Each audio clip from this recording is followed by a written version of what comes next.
आज के इस पर्टिकुलर वीडियो में हम डिस्कस करेंगे एक लैंडमार्क सुप्रीम कोर्ट जजमेंट 2025 का।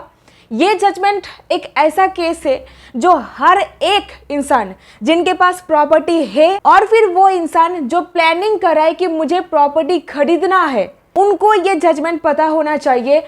इनफैक्ट हर एक आम जनता के लिए ये जजमेंट बहुत ही इंपॉर्टेंट है। तो देखिए, हाल ही में ही सुप्रीम कोर्ट का एक जजमेंट आया है जहां पर कोर्ट ने साफ क्लियर कर दिया है कि प्रॉपर्टी का सिर्फ रजिस्ट्रेशन कराने से मालिकाना हक आपको नहीं मिलेगा। तो क्या है फैक्ट्स, क्या है सारा का सारा मैटर, चलिए जान लेते। लेकिन उससे पहले, हाय एवरीवन, मैं हूं पापिया और आप देख रहे हो डिकोड द लॉ, सिंपल और सरल भाषा में कानूनी ज्ञान, ताकि हर एक आम जनता तक साधारण भाषा में कानूनी ज्ञान को पहुंचाया जाए। तो देखिए, मेरे पास ये जजमेंट का कॉपी है। ये जजमेंट को मैंने पूरा पढ़ा है। ऑन रिकॉर्ड जो बातें कही गई है उसको ही मैं समरी करके आपको बताऊंगी। केस का नाम है Mahnoor Fatima Imran and others versus Vishweshwar infrastructure private limited and others. Facts of the case. आमतौर पर हम लोग को यही लगता है कि रजिस्ट्री हो गया है मतलब अभी मैं मालिक बन गया हूँ, लेकिन ऐसा है नहीं। ये आपका एक गलत फहमी है। जमीन का मालिक वही होता है जिसका टाइटल क्लियर होता है। देखिए, होता क्या है, over the period of time ये एक सोच बन गई है कि प्रॉपर्टी का रजिस्ट्रेशन हो गया है मतलब अभी मैं मालिक बन गया हूँ। लेकिन सुप्रीम कोर्ट ने कहा नहीं, ऐसा नहीं होगा। आपको और भी बहुत सारे चीजों का ध्यान रखना पड़ेगा और जो कि मैंडेटरी है। तो यहीं पर ये रियल लाइफ एग्जाम्पल से समझिए। सुप्रीम कोर्ट के सामने महनूर फातिमा केस को लेकर के पहुंचती है। एक कोऑपरेटिव सोसाइटी जिसका नाम है भावना कोऑपरेटिव सोसाइटी। 1982 में इन्होंने गवर्नमेंट से 53 एकड़ प्लॉट ऑफ लैंड परचेस किया था। अब जो लैंड इन्होंने परचेस किया, ये हाउसिंग सोसाइटी सेवरल बायर्स को इंक्लूडिंग महनूर फातिमा को भी बिक्री की थी। यानी आगे जा करके उस जमीन को अलग अलग लोगों को ये लोग बेच दिया। अब होता क्या है, तेलंगाना सरकार ने बिना कोई नोटिस के, बिना कुछ बताए उस जमीन पर कब्जा करने लग रहा था। जमीन के अंदर जो स्ट्रक्चर थी, जमीन का जो फेंसिंग था, उसको तहस नहस करने लग रहा था। और यहीं पर मैटर आगे रिट पिटिशन के जरिए कोर्ट पहुंच जाता है और यहीं से शुरू होता है राम कहानी। तो जब केस कोर्ट में पहुंचता है, कोर्ट के सामने जो फैक्ट्स रखा गया और उससे जो चीज सामने आई ना, वो सुन करके आप चौंक जाओगे। तो यहीं पर कोर्ट ने कहा कि जिनसे अब खरीदा है पहले ये तो जांच पड़ताल कर लेते, एक्चुअल में उनके पास ये जमीन का मालिकाना हक था कि नहीं था। जिनके पास मालिकाना हक है ही नहीं, वो कैसे आपको जमीन बेच सकता है? वो आपको जमीन बेच रहा है और उसके तहत आप मालिक कैसे बनोगे? तो साफ साफ बात यही है, जिसके पास मालिकाना हक है भी नहीं, वो जमीन बेच रहा है आपको और वो जमीन खरीद करके आप मालिक बन गए हो। ये कैसे हो सकता है? सिर्फ रजिस्ट्री के बलबूते पर? That was the question before honourable supreme court. और आप उस जमीन को बाद में जाकर के रजिस्टर भी करवा रहे हो। तो यहीं पर फाइनल डिसीजन की बारी। कोर्ट ने एकदम स्पष्ट कर दिया अपने फाइनल जजमेंट पर। भावना कोऑपरेटिव सोसाइटी, उसने खुद प्रॉपर तरीके से जमीन को परचेस नहीं किया था। नंबर 1, कोर्ट ने कहा, देखिए हमारे देश में बहुत सारे लोग जमीन की रजिस्ट्री कराते हैं। वो जमीन की रजिस्ट्री कराने के बाद ये सोचने लगते हैं कि वो उस जमीन का मालिक बन गए हैं, लेकिन ऐसा नहीं है, क्योंकि और भी अलग अलग डॉक्यूमेंट्स देखना पड़ता है जमीन का मालिकाना हक को ट्रांसफर करवाने के लिए। नंबर 1, रजिस्ट्रेशन के बिना जमीन का इंटरेस्ट, टाइटल कुछ भी ट्रांसफर नहीं होता। नंबर 2, जमीन का रजिस्ट्रेशन करवाए हो लेकिन टाइटल डॉक्यूमेंट्स क्लियर नहीं है तो जमीन का मालिकाना हक भी ट्रांसफर नहीं होगा।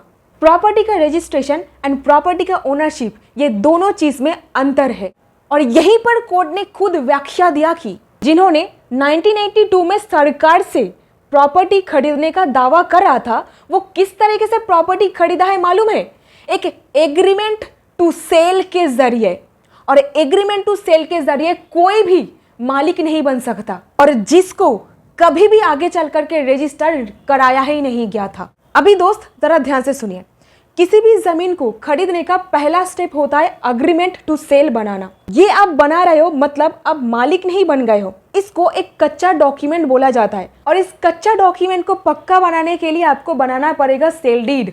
और सेल डीड तभी बनेगा जब आप इसको रजिस्टर करा लेते हो। तो ये दो जो स्टेप है इसको कंप्लीट करने के बाद ही आप जमीन का मालिक बनते हो, मालिकाना हक आपके पास ट्रांसफर होकर के आता है। अब इस केस में सुप्रीम कोर्ट ने कहा ये जो महाशय, ये जो पर्टिकुलर सोसाइटी है, ये कभी भी एग्रीमेंट टू सेल को रजिस्टर कराया ही नहीं था। अब बोलो, तो इसके पास अधिकार नहीं है, मालिकाना हक नहीं है, तो ये आपको कैसे आगे ट्रांसफर करेगा? वैलिड सवाल है कि नहीं? और रजिस्टर्ड सेल डीड के बिना मालिक भी नहीं था, ठीक है। तो यहीं पर महनूर फातिमा और जो सारे और अलग अलग बायर्स थे उनको महसूस हुआ कि जिनसे हम प्रॉपर्टी खरीदा है वो तो एक्चुअल में एक फ्रॉड आदमी है, उसके पास ही वैलिड टाइटल नहीं है, उसके पास ही मालिकाना हक नहीं है, तो हमको कैसे वो जमीन बेच सकता है और वो जमीन खरीद के हम कैसे मालिक बन सकते हैं? That was the matter. तो अभी आपको क्या समझना है इस जजमेंट से? अगर आप कोई जमीन खरीदने के लिए जा रहे हो तो सबसे पहले जांच पड़ताल कीजिए, इन्वेस्टिगेशन कीजिए कि जमीन का एक्चुअल मालिक कौन है, सोर्स क्या है प्रॉपर्टी का। एकदम चेन ऑफ एविडेंसेस, यानी कि एक चेन होता है प्रॉपर्टी डॉक्यूमेंट्स का। तो ये चेन ऑफ डॉक्यूमेंट्स को देख करके आपको पता लगेगा कि जमीन का एक्चुअल मालिक क्या है, सोर्स क्या है। डिस्प्यूटेड सोर्स होगा तो आप करोड़ों भी लगा देंगे तो जमीन का मालिक आप नहीं बन पाओगे। तो ये चीज आप याद रखिए। कोर्ट में फाइनल डिसीजन में महनूर फातिमा एंड बायर्स को बोले कि नहीं, आप लोग इस जमीन का मालिक नहीं हो, जमीन को वापस ले लिया गया इन लोगों से।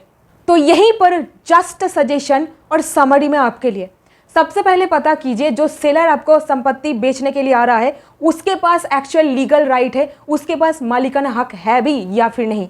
क्योंकि अगर उसके पास नहीं रहेगा तो उसके पास कोई हक भी नहीं है कि वो आगे आपको बेच करके मालिकाना हक ट्रांसफर करे। यहीं पर लोगों को क्या लगता है, रजिस्ट्रेशन हो गया मतलब मालिक बन गया। टाइटल क्लियर है कि नहीं, चेन ऑफ डॉक्यूमेंट्स को जरा देखिए और इसमें प्रॉपर्टी का म्यूटेशन, प्रॉपर्टी का tax receipts, water bills, electric bills, succession certificate, अगर कोई व्हील है तो मदर डीड है, तो सब कुछ देखिए, ठीक है।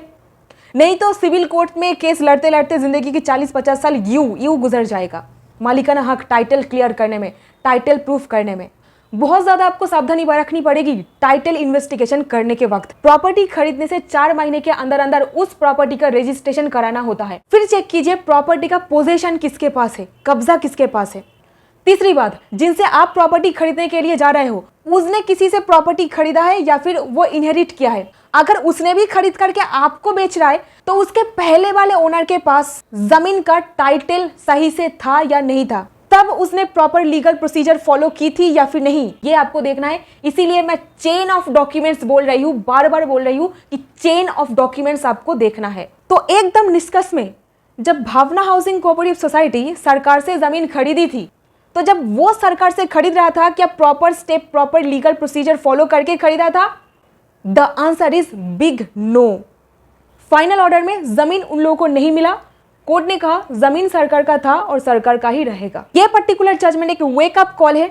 इसके थ्रू ऑनरेबल सुप्रीम कोर्ट ने फिर से स्पष्ट किया कि सिर्फ रजिस्ट्री करने से आप जमीन का मालिक नहीं बनते हो। हमारे देश का जो जनता है उनको और भी ज्यादा केयरफुल होना है, और भी ज्यादा ड्यू डिलीजेंस करके इन्वेस्टिगेट करना है कि टाइटल किसके पास है, सोर्स क्या है। खरीदने से पहले जांच पड़ताल जरा कर लीजिए।